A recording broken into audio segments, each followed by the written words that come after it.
पण for example सरासरी आपण बघूया, एक व्यक्ती 8 तास काम करतो, असं 30 दिवसाचा हिशोब करूया आपण. 8 त्रिक 24, 240 तासाचं काम किती एका महिन्यात झालं?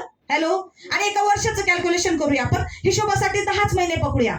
240 गुणिले 10 म्हणजे 2400 तासाचं काम झालं की नाही एका वर्षामध्ये? किती वर्षामध्ये? आणि आपण काम किती वर्ष करणार आहे माहिती का?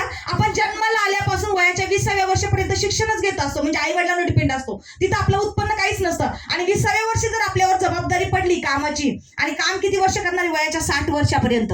60च्या नंतर जगलो वाचलं तरी तिथं उत्पन्न असणार आहे का आपलं? काहीच नसणार आहे. म्हणजे 20 ते 60 म्हणजे 40 वर्ष काम करणार आहे. आणि एका वर्षाचं जसं मी कॅल्क्युलेशन सांगितलं 2400 तास आपण काम करणार आहे. तसं जर 40 गुणिले त्याला केलं तर 2400 गुणिले 40, 24 चौक 96, 96,000 तासाचं काम आपण 40 वर्षात करणार. किती वर्षात करणार? हॅलो.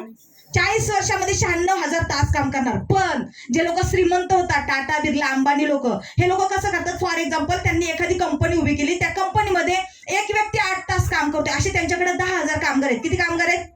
मग 8 गुणिले 10,000 म्हणजे किती तासाचं काम झालं? हॅलो. 80,000 तासाचं काम एका दिवसाला झालं की नाही झालं? आणि आपलं 40 वर्षाचं किती?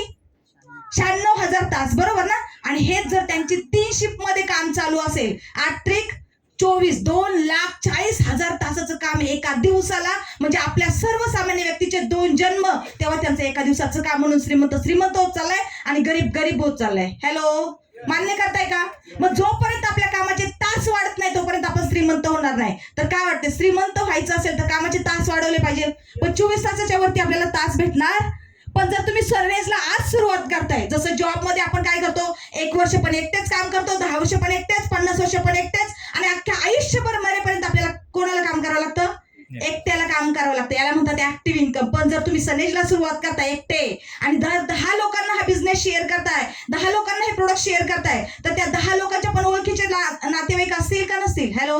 10 लोकांनी पुढे 10 लोकांना बिझनेस शेअर केला, 10 100 लोकांनी 10 लोकांना शेअर केला. किती लोकांपर्यंत गेला? 1,000. बरं, 1,000 लोक तुमच्या ओळखीचे नव्हते. तुमच्या ओळखीचे किती होते फक्त? याला म्हणतात नेटवर्क मार्केटिंग, डायरेक्ट सेलिंग.